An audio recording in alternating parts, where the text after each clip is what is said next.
na wala naman talagang katotohanan. I think what's important Ingkot, siguro marinig natin din naman ang mga sasabihin ng ating mga resource persons tungkol dyan. At sa lahat ng mga batas na pinag-uusapan mo. Maraming salamat, Mr. Chairman. Maraming salamat po, Ginoong Pangulo. Hihingin ko lang po, baka meron pong opening statement si Senator Marcoleta. Wala po. Si Senator Tulfo po. Maraming salamat, Mr. Chair. Napapanood nga po talaga itong hearing na ito. Thank you for this hearing. Dahil recently, lumalala itong tinatawag na fake news sa social media. Isa po ako sa biktima niyan. Siguro some of the senators as well. Nakapost doon yung mukha ng victim and then nalagay doon yung kinukote siya na kahit hindi naman talaga niya sinabi yun. At ang masaklap pa, meron ng tinatawag na AI na magsasalita yung victim at may sinasabi na wala naman talagang katotohanan. I think what's important here dito is paano matitake down yan for now habang wala pa tayong batas, matitake down yan agad-agad kasi kuminsan tumatagal umaabot pa ng 1 linggo, mabagal mag-take down ng TikTok, Facebook, YouTube, and then kalat na ni-repost iba't ibang mga platform bago pa ma-take down, kawawa naman yung victim. Yun po siguro for now, yung muna yung opening statement ko, Mr. Chair. Thank you. Maraming salamat po. Maraming salamat po, Senator Tulfo. Siguro po, bago po magkaroon ng presentasyon ng ating mga resource speakers at mga panauhin pantangal, maganda po yung unang tinanong muna. At alam ko po na lahat ay gustong makarinig kung ano po ang sagot doon na sinang-ayunan po ng aming Ginoong Pangulo. Paano po kaagad siya matatanggal? Pwede po na tayo munang tumalon doon bago po ako tumanggap ng inyong mga statement. Unahin ko na po sa kanan. Dito po kay Police Colonel Larry D. Buansi, Directorate po for Police Community Relations. Opo, yung una pong katanungan na nanggaling po kay Senator Tulfo na sinang-ayunan po ni SP. Magandang araw po sa ating lahat, to the honorable senators, to all members of this body. Nandito po yung team ng Philippine National Police, kasama po natin yung sa head ng Directorate for DIDM, lead ng ating team ngayon sa Philippine National Police by Colonel Pablito Osmud. Tapos nandito rin po yung team from the Anti-Cybercrime Group, led ni Police Colonel Alex Lorenzo, and me from the Directorate for Police Community Relations. So as to the first question po, sir, can I ask the representative from the Anti-Cybercrime Group? Police Colonel Alex Lorenzo, sir. Opo. Yes, Mr. Chair, maraming salamat po. Magandang umaga po sa ating lahat. Yung po ang ating mga challenges ngayon, yung immediate na takedown. Tayo po ay dumadaan po sa proseso kung saan po yung complainant ay pupunta po sa opisina po natin at magpa-file po ng complaint. Tayo po ay gagawa po ng sulat papunta po sa kinakulan kung ito po ay sa Facebook, kung ito po ay sa Twitter for immediate. For example po sa Facebook, meron lang pong immediate sila na mga for takedown kapag ito po ay threat to national security, terrorism, tsaka yung po sa mga protection sa ating kababaihan at mga kabataan. Yun po immediately nagagawa. Isa po na nakikita namin. Sorry po, sir. Gaano po yung ka-immediate? Tanong ko lang po. 24 hours po na ano po nila po yan, actionan po kagad nila yan. At kinikilala naman nila ang ating opisina kapag tayo po ay nagko-coordinate sa kanila. At ang isa rin po na nakikita naming malaking challenge po is yung ating Facebook and X Twitter, yung dati pong Twitter. Pag ito po ay based sa Amerika, wala ho silang mga libel, mga nakaso. So yung kanilang treatment, kahit ito po ay nangyayari sa Pilipinas, ay hindi po nila kinukonsider. Dahil tayo po mayroon po tayong libel, sa kanila po wala. Kaya ito po ay dadaan sa proseso, kaya hindi po ito nakakapag-take down kagad. Yes, sir. Ang concern po ni Senator Raffy at ni SP po, yung ma-take down po kagad eh. Meron lang pong pinipili pala.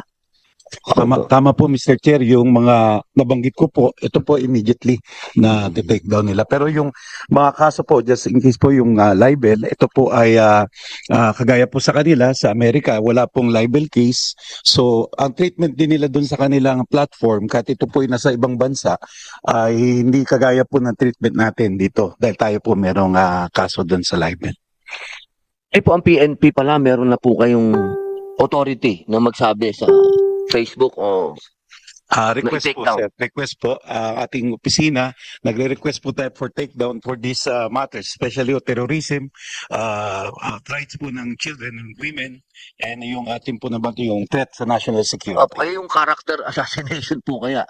Ay, Katulad yun po po ng pinagdadaanan na matagal pong mga past few weeks, talagang si SP po talaga ang kinaracter assassination. Tama po na Mr. Chair.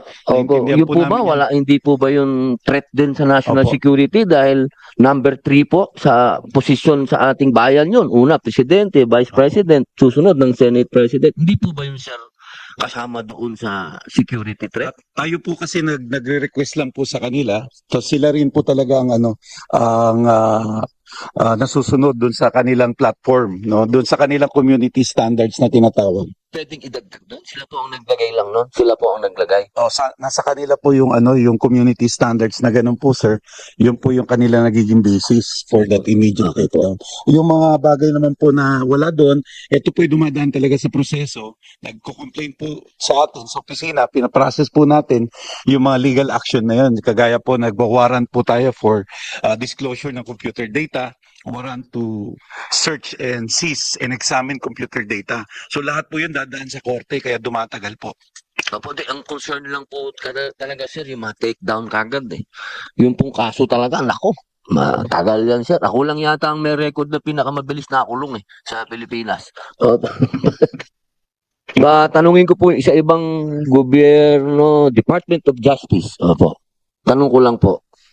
Pwede po bang isama doon, sabihin sa Facebook o kahit anong social media platform na isama din yung character assassination? Mr. Chair, good morning po. Doon po kasi operation ng kanilang community standards, sila po kasi talaga yung nagsaset nun. Right now, hindi pa po natin silang pwedeng puwersahin na sabihin sa kanila kung ano yung kailangan laman ng community standards. Ang ano lang po kasi ngayon, ang Consuelo is talagang strong po kasi yung laws natin on protection of women and children. So kapag po yun yung mga request natin for takedown and request for subscribers information ng mga accounts na nagpo-post ng mga ganong mga offenses, agad naman po sila nagre-respond. Pero yun pong Pero kasi Yung ma'am, mga pag pinalawak kasi natin yung character assassination, kasama din ang family ni SP, kasama din ang family ni Senator Raffy pagkaambanat sa kanila personal, di ba? Opo. So di ba dapat siguro kahit man lang nag-ooperate sila sa bansa natin, wala tayong kapangyarihan para sabihan sila? Depende. Wala. Para po maano natin sa batas, maisulong natin. Yung lang po ang gusto namin malaman, wala tayong kapangyarihan. Ngayon po, wala. I mean, yung nasa law po kasi natin sa sa Cybercrime Prevention Act, technically and legally, may jurisdiction po tayo. Pero Meron. Oo. wala lang po tayong mekanismo para ipasunod sila dun sa mga orders ng mga law enforcement authorities natin. May jurisdiction lang po over cybercrime offenses. Pero Pero doon sa pag-takedown, dapat kailangan na talaga yung batas mo, SP. Kailangan na talaga. Lalo na po sa fake news. Kung minsan kasi yung mga namimintas, yung mga namimintas sa atin, opinion nila yun eh. Napapangitan sila sa akin, wala akong magagawa. So opinion nila yun. Pero yung hindi totoong balita, yun ang pinakamasakit sa lahat. At yun ang isa sa mga tingin ko na dapat nating talagang harapin nitong pandinig ninyo, Mr. Chairman. Thank you very much. Salamat po, SP.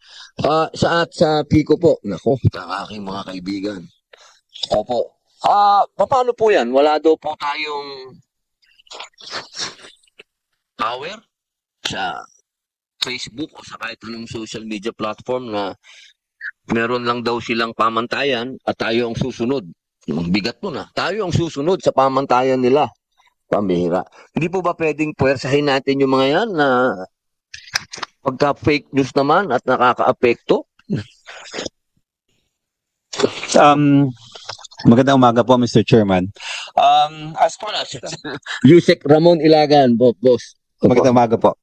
And to all the distinguished members of the Senate, to our SP, magandang umaga po. So, as far as the PCO is concerned, so that's really beyond our control to take down. Ours is purely on, number one, is really to educate our people.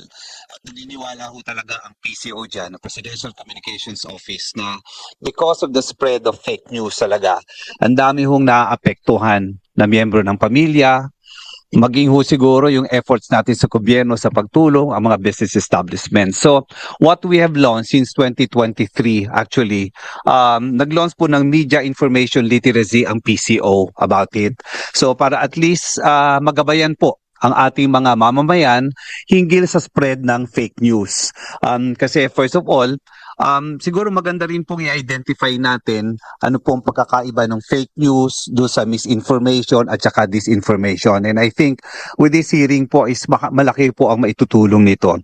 Now, part of that media information and literacy campaign, which we branded also as the Maging Mapanuri sa lahat ng mga lumalabas sa mga social media po natin. So, the name itself is a deliberate call to action to encourage Filipinos to become discerning and critical thinkers. So, based on this, part of this Maging Mapanuri, ine-educate din po natin ang ating mga kabataan tungkol dito. So, may mga information campaign po na inilalabas ang Presidential Communications Office about this. Opo, napakaganda po niyan, kaibigan. Ang point lang po kasi namin, yung pag-take down sana kagad, wala pong kapangyarihan ang PICO para sabihan ang Facebook na isama yung